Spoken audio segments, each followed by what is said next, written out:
Hi guys, welcome back to our channel. Guys, మన channel cricket సంబంధించిన ప్రతి చిన్న అప్డేట్ మన ఛానల్ రెగ్యులర్ వస్తుంటాయి. ఇంకా మన ఛానల్ ని సబ్స్క్రైబ్ చేసుకోకపోతే గాయ్స్ వెంటనే సబ్స్క్రైబ్ చేసుకోండి అండ్ పక్కన బెల్ ని యాక్టివేట్ చేసుకోండి. అండ్ అదే ఇంకా మా వీడియోని లైక్ చెప్తే గాయ్స్ వెంటనే లైక్ చేసి మన వీడియోలోకి అయితే గాయ్స్ తప్పకుండా లైక్ చేస్తే మన వీడియో మార్కెట్ కి ఫాస్ట్ రీచ్ అవుతుంది. మిగతా 9 టీమ్స్ ఒకవైపు, ఆర్సీబీ ఒకవైపు. 9 టీంల ఫ్యాన్స్ కూడా ఆర్సీబీ గెలవద్దు అనుకున్నారు, జీటీనే గెలవాలనుకున్నారు. బట్ ఆ గెలుపుని ఎవరు కూడా ఆపలేకపోయిల్లు. ట్రూలీ డిజర్వ్డ్ అని చెప్పుకోవచ్చు. ఆర్సీబీ 18 ఏళ్ల తర్వాత ఒక్క టైటిల్ గెలవడం గొప్ప విషయం. కానీ దాన్ని డిఫెండ్ చేయడం, దాన్ని చేజ్ చేయడం, దాన్ని అటాక్ చేయడం మాత్రం ఛాంపియన్సే చేయగలుగుతారు.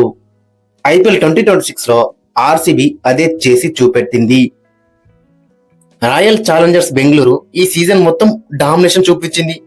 లీగ్ స్టేజ్ నుంచి కన్సిస్టెన్సీ మెయింటైన్ చేస్తూ టేబుల్ టాపర్స్ గా నిలిచిల్లు. ప్లే ఆఫ్స్ లో కూడా ప్రెజర్ ఎక్కడ కూడా తగ్గకుండా చూసుకున్నారు. Captain Rajat Patidar com leadership, అలాగే కింగ్ విరాట్ కోహ్లీ చాలా ఎక్స్పీరియన్స్ ఉంది అతనికి. ఈ ఇద్దరు కలిసి ఆర్సీబీని మరో స్థాయికి తీసుకెళ్లారు. ఫైనల్లో కోహ్లీ హనీ బీటెన్ 75 తన ఫాస్టెస్ట్ ఐపీఎల్ 50తో మ్యాచ్ ను ఫినిష్ చేసి ఆర్సీబీకి బ్యాక్ టు బ్యాక్ టైటిల్ అందించాడు. బ్యాటింగ్ మాత్రమే కాదు, బౌలింగ్ లో కూడా సీజన్ మొత్తం outstanding. Bhuvneshwar Kumar leading from the front. Unfortunately purple cap అయితే మిస్ అయింది. బట్ ట్రూలీ డిజర్వ్డ్ అని చెప్పుకోవచ్చు భువనేశ్వర్ కుమార్ గే. జోస్ హజల్వుడ్ మెయిన్ ఈవెంట్స్ లో తను ఆడిన ఫైనల్ మ్యాచ్ ప్రతిసారి గెలిచిండు, ఒక్కసారి కూడా ఓడిపోలేదు. సో అలాంటి ప్లేయర్ అని చెప్పుకోవచ్చు జోస్ హజల్వుడ్. సింపుల్ గా చెప్పాలంటే బిగ్ మ్యాచ్ ప్లేయర్ అని చెప్పుకోవచ్చు. రసిక్ సలం అతను కూడా చాలా బెటర్ బౌలింగ్ వేసిండు. జాకబ్ డఫీకి అవకాశం ఇచ్చినప్పుడు అతను బౌలింగ్ వేసిండు. ఇంకా సురేష్ శర్మ, ఇక మనం మర్చిపోవద్దు కృణాల్ పాండ్యా గురించి. అతను ఇచ్చే స్టెబిలిటీ వేరే ఉంటుంది టీంకి. క్విక్ గా వికెట్స్ పడితే గిట్ట పైకా ఆడతాడు, ఆ టీం ని స్టేబుల్ చేస్తాడు. ఇక బౌలింగ్ లో చెప్పాల్సిన అవసరం లేదు. మరి ఎలాంటి బౌలరో, యార్కర్స్ వేస్తాడు, బౌన్సర్స్ వేస్తాడు, లెఫ్ట్ ఆర్మ్ ఆర్థరాక్ స్పిన్ వేస్తాడు. ఇంకా చాలా వేరియేషన్స్ అయితే ఉన్నాయి అతనికి. So Krunal Pandya key player అని చెప్పుకోవచ్చు. అతను కూడా 5 ఫైనల్స్ అయితే గెలిచిండు ఐపీఎల్ లో. 3 ముంబైతోని, 2 బ్యాక్ టు బ్యాక్ ఆర్సీబీతోని. సో అతను కూడా బిగ్ మ్యాచ్ ప్లేయర్ అని చెప్పుకోవచ్చు. ఇక రజత్ పతిదర్ కెప్టెన్సీ గురించి చెప్పాల్సిన అవసరం లేదు. మరి అతను ఏ విధంగా హ్యాండిల్ చేసిండో టీంని. ఎందుకంటే చాలా కష్టం. ఎందుకంటే మరోవైపు విరాట్ కోహ్లీ ఉన్నాడు పక్క పొంటి. విరాట్ కోహ్లీ చాలా గ్రేట్ ప్లేయరు. మనం ఇప్పుడు ఎగ్జాంపుల్ సిఎస్కేలో చూస్తున్నాం. సిఎస్కేలో కెప్టెన్ ధోని ఉన్నప్పుడు చేయాలంటే కొంచెం వేరే ఉంటుంది. బట్ రజత్ పతిదర్, విరాట్ కోహ్లీ ఉన్నాయని కెప్టెన్సీ మాత్రం చాలా మనకి బెటర్ కనబడ్డది. సో అలాంటి కెప్టెన్ అని చెప్పుకోవచ్చు. కెప్టెన్సీ ఉన్నాయని అతని ఫామ్ కూడా ఎక్కడ కూడా డిప్ అవ్వలేదు.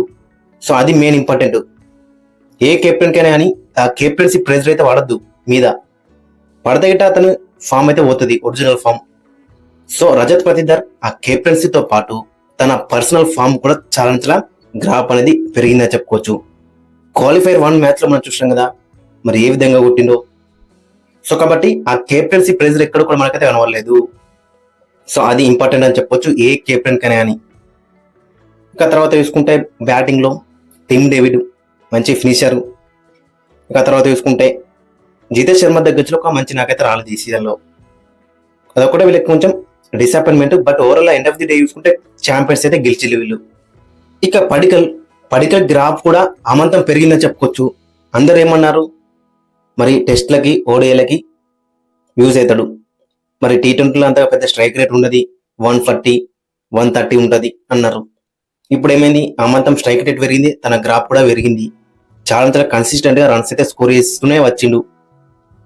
ఇక తర్వాత చూసుకుంటే మెయిన్ గా Phil Salt back to back 3 cups అయితే గెలిచిండు, 3 టైటిల్స్ అయితే గెలిచిండు. ఒకటి కేకేఆర్ తో 2024లో, 2 2025 2026 లో ఆర్సీబీతో. సో అతను 3 బ్యాక్ టు బ్యాక్ అయితే గెలిచిండు.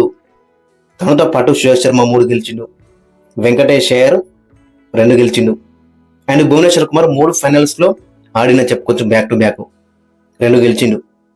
సో ఓవరాల్ చూసుకుంటే ఈ టీంలో ఛాంపియన్ ప్లేయర్స్ అయితే ఉన్నారు, మ్యాచ్ విన్నర్స్ ఉన్నారు, బిగ్ మ్యాచ్ ప్లేయర్స్ ఉన్నారు. ఒక్కసారి మీరు టీం చూసుకుంటే అక్కడ మెయిన్ గా ప్రతి డిపార్ట్మెంట్ లో చాలా మంచి మంచి ప్లేయర్స్ అయితే ఉన్నారు. ఓపెనింగ్ లో చూసుకుంటే మంచి ప్లేయర్స్ ఉన్నారు, మిడిల్ ఆర్డర్ లో మంచి ప్లేయర్స్ ఉన్నారు, ఫినిషర్స్ చూసుకుంటే Tim David, Jitesh Sharma, Romario Shepherd, Krunal Pandya. So ఒక్కరు ఫెయిల్ అయినా కానీ ఇంకొకరైతే అక్కడ చాలా బెటర్ రాణిస్తున్నారు. ఇక బౌలింగ్ లో చూసుకుంటే ఫాస్ట్ బౌలింగ్ లో డెత్ ఓవర్స్ లో మంచిగా ఉన్నారు, పవర్ ప్లే లో వేసే బౌలర్స్ ఉన్నారు, మిడిల్ ఓవర్స్ లో వేసే బౌలర్స్ ఉన్నారు. ఇక స్పిన్ డిపార్ట్మెంట్ లో కృణాల్ పాండ్యా ఏ విధంగా చేసినో తెలుసు, అండ్ శివ శర్మ కూడా మంచిగా రాణించడు.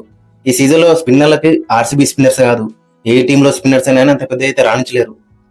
సో ఆ పిచ్చెస్ ప్రభావం ఆ విధంగా అవుతుంది. సో ఓవరాల్ చూసుకుంటే టీం వచ్చేసి ప్రతి డిపార్ట్మెంట్ లో స్ట్రాంగ్ ఉంది.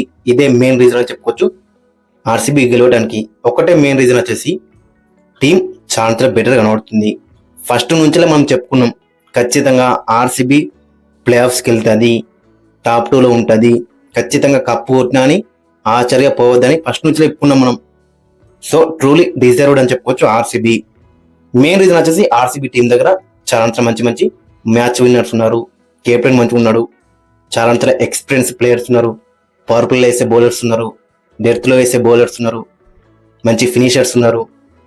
సో ఇంకేం కావాలి టీంకి, ఖచ్చితంగా గెలుస్తారు. వాళ్ళకి మంచి ఆడితే గిట మ్యాచ్ బై మ్యాచ్ విన్నర్స్ అయితే పుట్టుకొచ్చిళ్ళు వీళ్ళ దాంట్లో. ఒకప్పుడు ఈసారి నమ్దే అని మీమ్స్ వచ్చిన టీం ఇప్పుడు బ్యాక్ టు బ్యాక్ ట్రోఫీస్ గెలిచి ఐపీఎల్ కొత్త డైనెస్టీగా మారుతుంది ఆర్సీబీ.